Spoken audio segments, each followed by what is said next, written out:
حضرت سلیمان علیہ السلام اللہ کے پیغمبر تھے جن کی حکومت نہ صرف انسانوں پر تھی بلکہ آپ نے جانوروں، پرندوں، جنات، پانی اور ہوا پر بھی حکومت کی۔ ایک دفعہ حضرت سلیمان علیہ السلام سمندر کے کنارے بیٹھے تھے۔ آپ نے دیکھا کہ ایک چیونٹی اپنے منہ میں ایک دانہ لیے سمندر کی طرف بڑھ رہی ہے۔ چیونٹی جب سمندر کے کنارے پر پہنچی تو ایک مینڈک سمندر سے باہر آیا۔ اس نے اپنا منہ کھولا اور چیونٹی اس کے منہ میں چلی گئی اور مینڈک سمندر کی گہرائی میں چلا گیا۔ کچھ دیر گزرنے کے بعد وہی مینڈک دوبارہ سمندر سے باہر آیا اور اپنا منہ کھولا۔ وہی چیونٹی اس مینڈک کے منہ سے باہر نکل آئی۔ حضرت سلیمان علیہ السلام یہ سب دیکھ کر بہت حیران ہوئے۔ آپ نے فوراً اس چیونٹی کو طلب کیا اور پوچھا کہ یہ کیا معاملہ ہے۔ یہ چیونٹی کہنے لگی، اے پیغمبر خدا، اس سمندر کی گہرائی میں جا کر دور ایک پتھر ہے۔ اس پتھر کے اندر ایک کیڑا رہتا ہے۔ اللہ تعالیٰ نے اس کیڑے کو ایسے مقام پر پیدا کیا کہ وہ وہاں سے نکل نہیں سکتا۔ اللہ نے مجھے اس کام پر مقرر کیا ہے کہ میں اس کو کھانا پہنچاؤں۔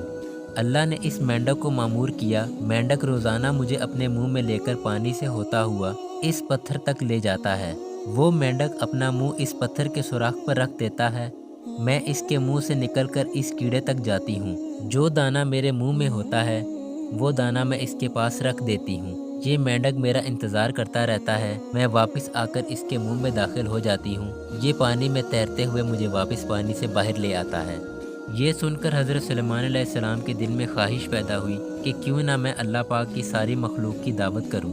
حضرت سلیمان علیہ السلام اللہ سے ہم کلام ہوئے اور عرض کرنے لگے کہ اے میرے معبود، مجھے اجازت دیں کہ میں تیری مخلوق کو پورا سال کھانا کھلاؤں۔ اللہ تعالیٰ نے وحی بھیجی کہ اے سلیمان، تم اس کی قدرت نہیں رکھتے۔ حضرت سلیمان علیہ السلام نے پھر عرض کی کہ ایک ہفتے کی دعوت کی اجازت مل جائے۔ اللہ پاک نے پھر وحی بھیجی کہ سلیمان، تم اس کی قدرت نہیں رکھتے۔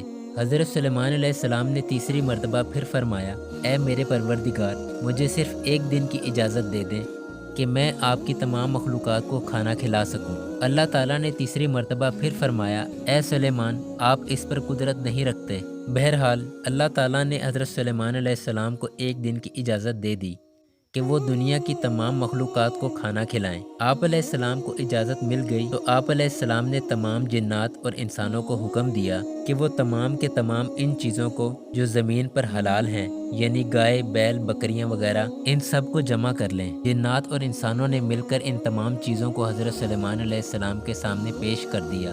پھر ان جانوروں کو ذبح کیا گیا اور پکایا گیا۔ اس کے بعد دسترخوان پر کھانا لگا دیا گیا۔ دسترخوان بھی ایسا کہ اگر ایک طرف سے ایک آدمی گھوڑا دوڑائے تو دوسرے کونے تک جانے میں اس کو 2 ماہ لگیں۔ اتنی ہی اس دسترخوان کی چوڑائی بھی تھی۔ جب تمام چیزیں تیار ہو چکی تو اللہ تعالیٰ نے حضرت سلیمان علیہ السلام کے پاس وحی بھیجی اور فرمایا، اے سلیمان، تو مخلوقات میں سے کس سے دعوت شروع کرے گا؟ اے میرے پروردگار، میں پانی کے جانوروں سے شروع کروں گا۔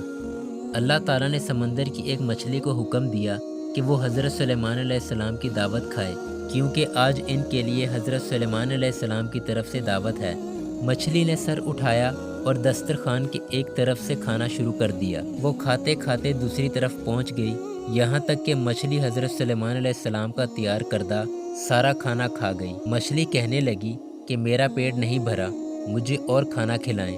اے سلیمان، جو کھانا آپ نے کئی روز سے بنایا تھا، اتنا کھانا میرا پروردگار مجھے ایک دن میں 3 مرتبہ عطا کرتا ہے، اور آج تک کبھی بھی اس میں کمی نہیں ہوئی۔ اس لیے اے سلیمان، آج میرے کھانے سے روکنے کا سبب تو بنا ہے، کیونکہ رزق تو نے اپنے ذمہ لیا تھا اور تو نے میرے کھانے میں کمی کر لی۔ اسی وقت حضرت سلیمان علیہ السلام اللہ تعالیٰ کے سامنے سجدے میں گر پڑے اور کہنے لگے، پاک ہے وہ ذات جو کفالت کرنے والی ہے مخلوق کی روزی کے ساتھ۔ مخلوق جانتی بھی نہیں کہ کہاں سے آتا ہے۔